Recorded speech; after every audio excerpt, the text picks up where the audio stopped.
اور اگر شلوار وغیرہ پہ کوئی گندگی لگ گئی ہے تو اس کو اگر وہ چند قطرے ہیں تو وہ تو معاف ہے، لیکن اگر وہ ہتھیلی کی گہرائی کے برابر وہ پھیل گئی ہے تو پھر اس کو دھونا بھی واجب ہے، یعنی نماز کے لیے دھونا واجب ہے اس کو۔ اب مسئلہ یہ ہے کہ خاتون کیا کریں گی، ان کو اگر بعد میں نظر آیا نا، عمرہ مکمل کرنے کے بعد معلوم ہوا کہ کپڑا ناپاک ہے، تو پھر عمرہ مکمل کرنے کے بعد اگر معلوم ہوا ناپاک ہے، تو اگر 100% یقین ہے کہ یہ طواف کے دوران لیکوریا ہوا ہے تو پھر تو وضو کر کے طواف لوٹانے، لیکن اگر 100% یقین نہیں ہے تو الحادث یقرب یضاف الی اقرب الاوقات، تو حادثے کو قریب ترین وقت کی طرف لوٹایا جاتا ہے۔ تو کیونکہ ہمیں آپ کو یقین نہیں ہے کہ یہ پہلے نکلا یا بعد میں نکلا ہے، تو پھر یہی سمجھا جائے گا بعد میں نکلا ہے، تو پھر آپ کا طواف ہو گیا، پھر آپ کو وہم کرنے کی، شک کرنے کی ضرورت نہیں۔ خلاصہ یہ کہ عمرہ کرنے کے بعد اگر کپڑے پر ناپاکی نظر آئی ہے تو آپ کو یقین ہی نہیں ہے کہ یہ نکلی کب ہے، تو ہم یہی سمجھیں گے کہ بعد میں ہی نکلی ہے، یہ طواف کے بعد نکلی ہے، تو اس لیے آپ کا طواف ہو گیا۔ لیکن اگر آپ کو 100% یقین ہے، قسم اٹھا کے آپ کہہ سکتی ہیں کہ طواف کے دوران یہ ناپاکی نکلی ہے تو یا اس سے پہلے نکلی ہے، تو پھر آپ کو طواف وضو کر کے دوبارہ کرنا پڑے گا، اور دم نہیں دینا پڑے گا پھر، کیونکہ آپ نے وضو کر کے دوبارہ کر لیا۔ تھوڑا حیا کے خلاف مسئلہ ہے، لیکن یہ بہت زیادہ پوچھا جاتا ہے۔ لیکوریا والی خاتون حیض کب شمار کرے گی؟ حیض کے شروع ہونے کی کیا علامت ہے؟ کیا لیکوریا کا رنگ اگر مٹیالہ ہو جائے جبکہ ایام حیض قریب ہوں تو وہ حیض شمار ہوگا؟ ایک خاتون نے بہاولپور سے پوچھا ہے۔ دیکھیں، ایام حیض میں وائٹ کلر کے علاوہ جو بھی کلر آئے، چاہے مٹی کا کلر ہو یا کوئی بھی ہو، تو وہ حیض ہی شمار ہوگا۔ حیض ہی نہیں حیض ہی، یعنی حیض شمار ہوگا وہ۔ امام کن الفاظ سے نیت کرے گا؟ اگر امام الفاظ میں امامت کی نیت کرے تو کیا وہ الفاظ کیا ہوں گے؟ نیت میں الفاظ ضروری نہیں ہے، دل میں نیت کافی ہے کہ میں پبلک جو پیچھے کھڑے ہوئے ان کی اللہ نماز پڑھا رہا ہوں، میں امام ہوں، بس دل میں نیت کافی ہے۔ اور ظاہر ہے وہ ہوتی ہے کیونکہ اتنے پبلک پیچھے کھڑی بھی، آپ مصلی پہ ہو تو انفرادی نماز کوئی پاگل ہی پڑھے گا وہاں پہ،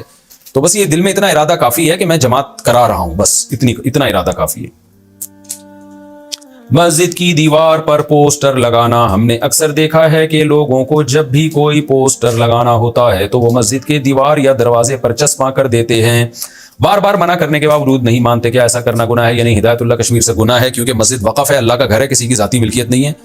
بلکہ مسجد کمیٹی بھی اگر اجازت دینا کہ دیوار پہ پوسٹر لگاؤ پھر بھی جائز نہیں ہے۔ مسجد کمیٹی کو اجازت ہی نہیں ہے کہ اس کی اجازت دے دے، کیونکہ وقف ہے نا، یہ اللہ کا گھر ہے، تو اللہ سے پرمیشن لینی پڑے گی۔ اب وہ کون لے گا؟ وہ تو پیغمبر ہی لے سکتے ہیں، وحی کا سلسلہ تو بند ہو گیا، تو اس لیے مسجد کی دیواروں کو کسی بھی قسم کے اشتہارات کے ذریعے خراب کرنا جائز نہیں ہے، گناہ کی بات ہے یہ۔ حاجی کے استقبال میں پھول کا ہار پہنانا، حاجی کے استقبال میں نعرے لگانا اور گلے میں پوروں کا ہار ڈالنا کیسا ہے؟ محمد تسلیم اختر انڈیا سے۔ لیکن اس کا جائز ناجائز سے تعلق نہیں ہے، کیونکہ لوگ کو اس کو سنت نہیں سمجھتے کہ ہم اس کو بدعت کہیں، بس لوگ ایک اپریشیٹ کر رہے ہوتے ہیں حاجی کو، بھی حاجی صاحب آئے ہیں تو ذرا خوش کرنے کے لیے، بھائی اچھا عمل کیا